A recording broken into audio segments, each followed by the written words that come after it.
On a des infos sur la conférence Elrond. On sait où ça va se passer, on sait que c'est sur 3 jours, on sait aussi combien ça va coûter. Oh, attention, c'est pas donné. Il y a un certain nombre d'annonces qui ont été faites. Bon, après, on sait toujours pas exactement ce qui va nous être révélé. On a hâte. On nous promet quand même des choses balèzes. On nous promet du lourd, des choses qui vont révolutionner l'espace crypto, mais peut-être même au-delà. Bon, pour l'instant, on sait toujours pas vraiment quoi, mais dans cette vidéo, on va un peu spéculer et on va se poser la question de ce qui pourrait être annoncé. On aime bien faire ces trucs-là. Si ça te plaît, tu peux liker ma vidéo, ça me fera aussi très plaisir, j'aime bien ça. Bon, évidemment, ça va de soi, tu peux t'abonner à ma chaîne, activer les notifications, comme ça tu manqueras pas toutes les prochaines nouvelles. Tu peux me suivre sur mes réseaux sociaux, Twitter, et puis même sur Twitch. J'ai commencé, il y a pas longtemps j'ai fait un premier live, et il y en aura d'autres. Donc si t'es sur Twitch, tu pourras trouver en description, il y a un lien. De toute façon j'ai le même nom que sur YouTube, mon Bitcoin et mon couteau.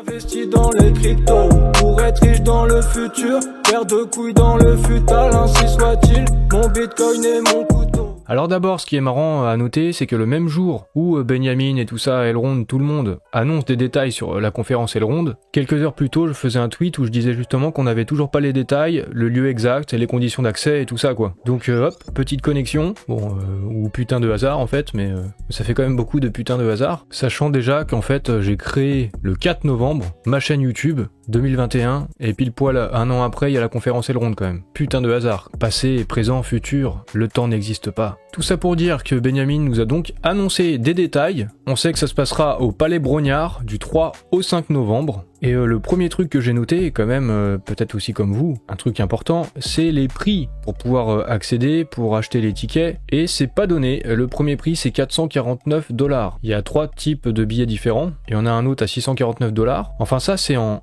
early bird. Donc, passer une certaine date, ça devient plus cher. Bon, vous voyez les prix à l'écran, il n'y a pas besoin que je vous donne le détail. Sachant que le top du top, c'est le VIP. Et comme ça, on a accès à tout, notamment les événements VIP. Logique. Bon alors forcément, quand on voit les prix, ça fait que, vous êtes plusieurs à vous le dire, moi aussi d'ailleurs, c'est que c'est cher, et ça va être un peu compliqué peut-être. Mais en même temps c'est ça les conférences, comme par exemple récemment à Biarritz, il y a eu Surfing Bitcoin, et regardez les prix, 250, 400, 500€, en VIB ou VIP, 800 balles quand même. Mais c'est pas exceptionnel, c'est vraiment quelque chose de normal. Par exemple là très récemment aussi au mois de septembre, du 14 au 16 septembre, 2 jours, pour la Binance Blockchain Week, à Paris aussi, c'était 700€, et il n'y a même pas la TVA là. J'ai aussi un autre exemple avec Avalanche, Avax, le Avalanche Summit à Barcelone, c'était 299$. Et aussi un d'entre vous sur Twitter a répondu avec ce visuel, c'était pour une conférence de Solana, et regardez les prix,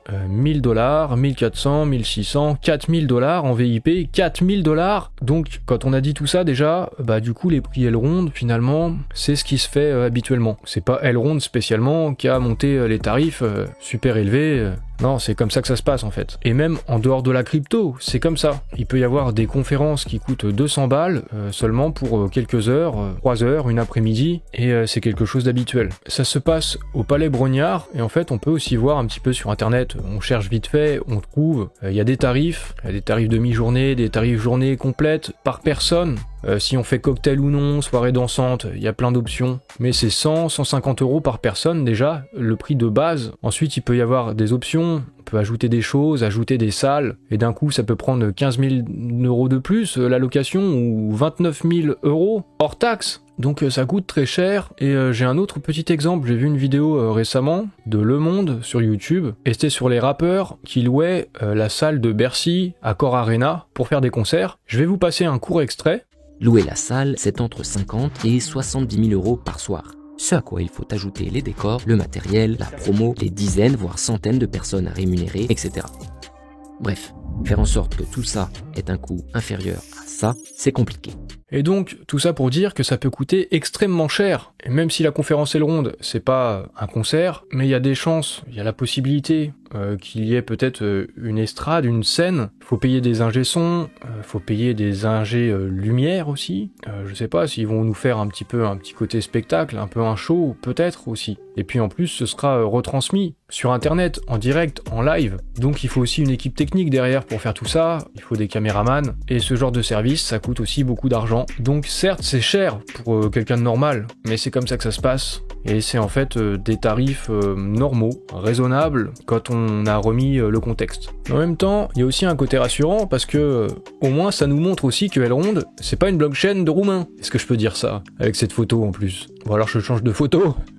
Pardon, non, c'est pas très bien. Est-ce que là c'est mieux? Non, c'est pas forcément mieux. C'est pas forcément mieux comme photo, parce que peut-être que je vais trop loin. Bon alors je vais mettre une femme, une roumaine. Est-ce que c'est mieux comme ça? Ou est-ce que c'est toujours un peu borderline? Bon sinon je mets juste cette image là, comme ça c'est un dessin, et j'ai pas de problème. Mais c'est juste pour illustrer de toute façon, donc un dessin c'est très bien. Bon voilà, c'était juste pour la blague. Puis je suis pas le seul, hein. Vous avez fait quelques blagues aussi en commentaire, du type si j'y vais, ce sera pour faire la Manche, vu les tarifs des tickets, ou voire pire, il va falloir faire des arrêts sur 2 ou 3 trottoirs pour prétendre y aller. Quoi qu'il en soit, il sera possible de payer soit en monnaie fiat, soit en EGLD. La vente de tickets se passera sur leur site internet. Il y a un article sur le blog d'Elrond qui a été publié, vous pouvez voir ça aussi directement dans votre application Maillard. Je vous mettrai en description une version française sur Medium de Paul Guts. Je vais vous en lire certains passages pour avoir un peu plus d'informations sur cette conférence. Bon, forcément, il y a toujours un petit peu de blabla, ça fait partie du jeu. Un nouveau chapitre s'ouvre pour marquer l'aube du nouvel ère. Nous sommes dans une position unique pour ouvrir la voie à la prochaine vague d'exploration technologique, le passé, le présent et l'avenir d'un incroyable voyage. Et en fait, cette édition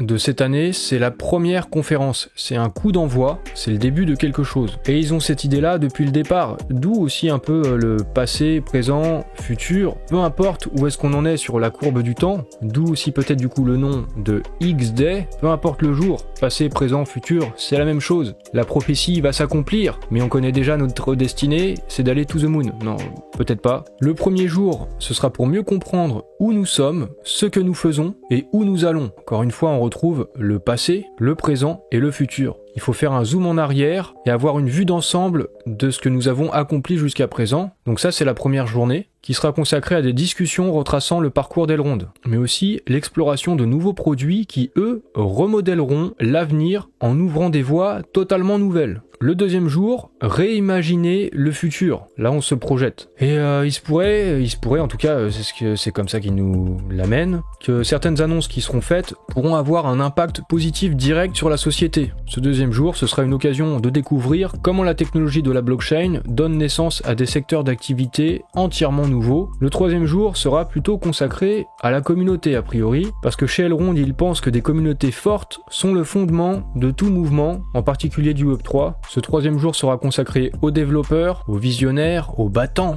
Et puis il y aura aussi un trophée communautaire. Je sais pas vraiment ce que c'est. Il y aura une remise de prix, une remise de trophée. Et pour finir, une fête mémorable. C'est les trucs aussi qu'on aura accès si on paye un peu les billets les plus chers.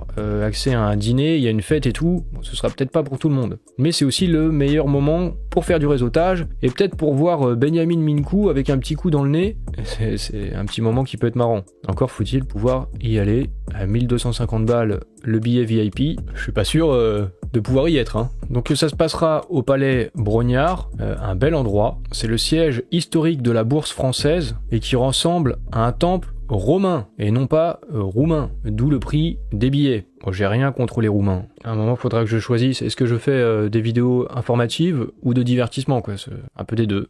Je vous laisserai lire l'article, de toute façon il sera en description, mais il y a un passage, retour vers le futur, se projeter vers l'avenir, et en fait on nous dit que cette conférence, c'est juste le point de départ, le point où tout a commencé. C'est pour ça encore, le temps n'existe pas, eux ils ont déjà leur vision du futur. La conférence Elrond, ça aura lieu chaque année, là c'est la première, c'est le X-Day, ce sera l'endroit qui aura allumé de nouvelles flammes, en tout cas si tout se passe comme ils le projettent, c'est comme ça qu'on devrait s'en souvenir, de nouvelles façons d'aborder les anciens problèmes de l'ancien monde, donc on va vers un nouveau monde aussi. Bon, c'est pas dit comme ça, c'est moi qui interprète, mais vous aimez bien aussi quand je fais de l'interprétation, non? De nouvelles idées qui changeront nos vies, de nouvelles collaborations, de nouvelles synergies, et par-dessus tout, de nouvelles amitiés durables. Alors les amis, mettez-moi des likes pour que ça puisse durer aussi pour moi, en espérant que ce ne soit que le début. Il est temps de bâtir, it's time to build. Si vous aimez cette vidéo, envoyez des pouces. Putain, j'en fais trop peut-être. Je sais pas si je garderai tout au montage, il y a des trucs qui se limitent un peu. Et voilà. Voilà, lors de la conférence, comment sera Benjamin. Il sera comme ça, en train de nous présenter le feu, la révolution, Elrond. Alors quelques petits trucs qu'on peut noter quand même dans le trailer de l'annonce. Ça va très vite, faut faire des pauses. Mais il y aura des régulateurs, donc des institutions, des représentants d'institutions, des autorités politiques, pour nous annoncer des trucs de ouf. Je sais pas. Ça va vraiment très vite, hein. Mais il y aura aussi des officiels de gouvernement. De quel gouvernement? Un nouveau paradigme, de nouveaux produits, une nouvelle économie, plus de 1500 invités attendus, plus de 30 speakers, donc plus de 30 intervenants. Donc pour l'instant, on n'a pas encore énormément de détails, on n'a pas les noms de tous les partenaires, de tous les intervenants, des membres de gouvernement, donc on sait pas trop encore. Il faudra attendre le 28 septembre pour avoir un programme plus complet de la conférence, et ce sera toujours disponible sur xday.com. C'est aussi à partir de ce jour, le 28 septembre, qu'il sera possible d'acheter des tickets, pour ceux qui auront les moyens. J'ai eu une petite discussion avec Tikapo sur Twitter, parce qu'il a inspecté sur le site xday.com, le site de la conférence, il a regardé un petit peu les détails, et on voit qu'il y a déjà des choses. Alors je suis pas du tout développeur, hein. Moi je m'y connais pas en langage informatique, comme la plupart d'entre vous de toute façon, donc on est copains, vous pouvez mettre un like, j'insiste dans cette vidéo. Mais tout ça pour dire qu'on peut voir, il y a un petit passage to be revealed. En tout cas, sûrement comme beaucoup de monde, Tikapo il a cherché. C'est justement ce qu'il dit là.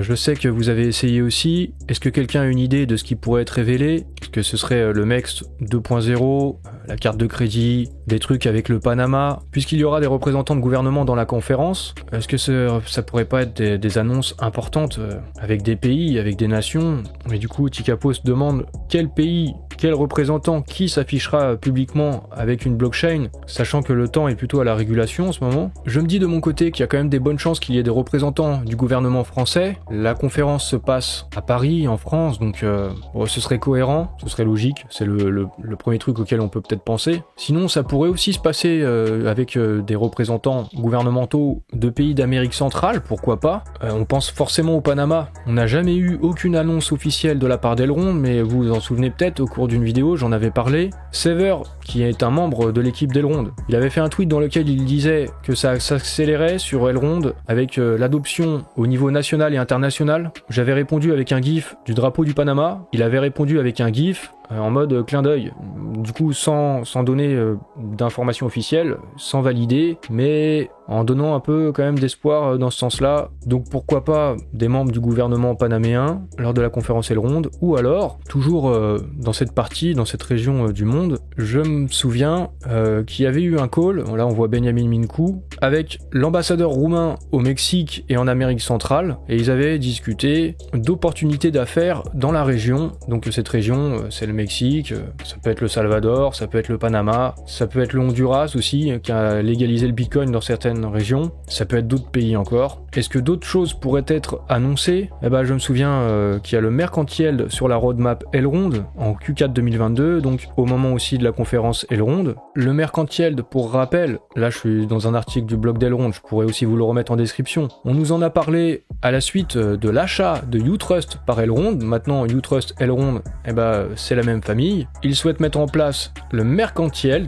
en utilisant les cartes de crédit et le réseau bancaire. Il y a des frais, il y a un coût pour le commerçant, il y a une commission. Là, les frais seront supprimés. Et en plus de ça, ils pourront même gagner de l'argent, peut-être comme une sorte de cashback. Le Mercantiel, ça pourrait apporter beaucoup de choses. En fait, d'autant plus dans une économie comme celle qu'on connaît actuellement, fragilisée, qui souffre avec de l'inflation, et donc des entreprises qui peuvent être en difficulté. Bah là, avoir une nouvelle source de revenus, d'un coup comme ça, presque de l'argent magique. Faut voir en quoi consistera concrètement le Mercantiel, c'est ce qu'on attend, mais ça pourrait vraiment intéresser beaucoup de commerçants à travers le monde entier en fait. Ça apporte vraiment une solution aux problèmes qu'on connaît actuellement. Et dans l'article du blog d'Elrond sur la conférence, c'est aussi un peu de ça dont ils parlent quand ils disent de nouvelles façons d'aborder les anciens problèmes, de nouvelles idées qui changeront nos vies. Pour moi, ça fait écho au Mercantiel. Je vous mettrai aussi en description cette vidéo assez récente, c'est sorti le 7 septembre 2022. Et pour résumer brièvement, Benjamin Mincu, à un moment donné, il parle justement du fait que la blockchain, ça peut être une nouvelle source de revenus, ça peut apporter des points de PIB.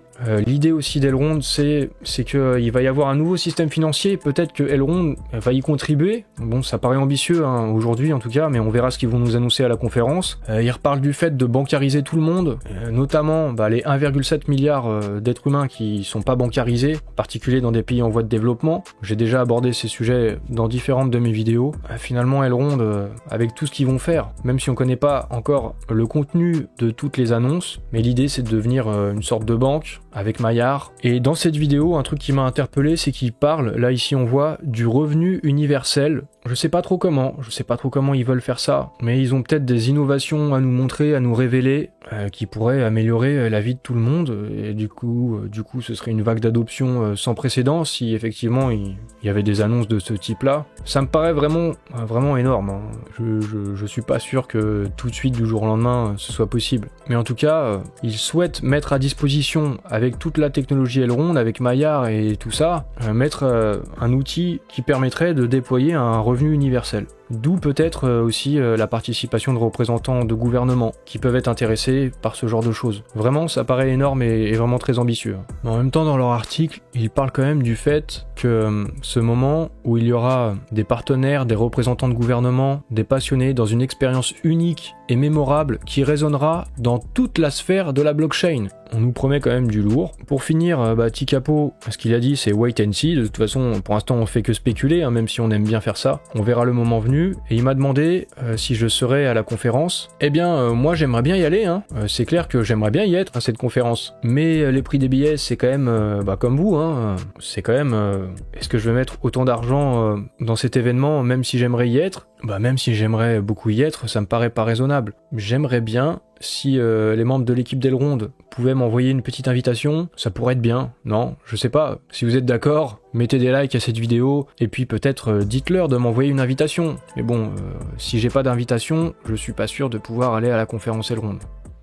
Alors voilà, on sait toujours pas exactement ce qui va se passer, mais on sait que ça va nous coûter cher. Bon, je sais pas si je serai à la conférence Elrond en tout cas, parce que effectivement ça va coûter un peu cher. En fait, si j'y suis, ce sera seulement parce que j'aurai été invité, je pense. Benjamin, tu peux bien faire ça pour moi quand même. Je sais pas ce que vous en pensez, vous pouvez lui glisser à l'oreille, vous pouvez lui faire passer le mot. Peut-être en mettant plein de likes, des commentaires, ou même en le disant, en l'interpellant sur Twitter. On veut que mon Bitcoin et mon couteau soient à la conférence. Invite-le, donne-lui un pass VIP, pour que je puisse manger des petits fours avec Benjamin, et boire des cocktails.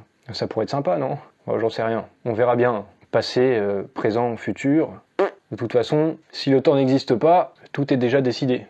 Que le temps existe ou pas, c'est le moment de mettre ton like. C'est aussi le moment de t'abonner, d'activer les notifications. De toute façon, ceux qui arrivent à la fin de la vidéo, ils ont déjà fait tout ça, non ? Puis il y a même de bonnes chances que tu me suives déjà sur Twitter. Par contre, sur Twitch, peut-être pas. Donc tu pourras retrouver le lien dans la description, là. Je le mettrai comme premier lien. Donc tu pourras aller me follow sur Twitch aussi.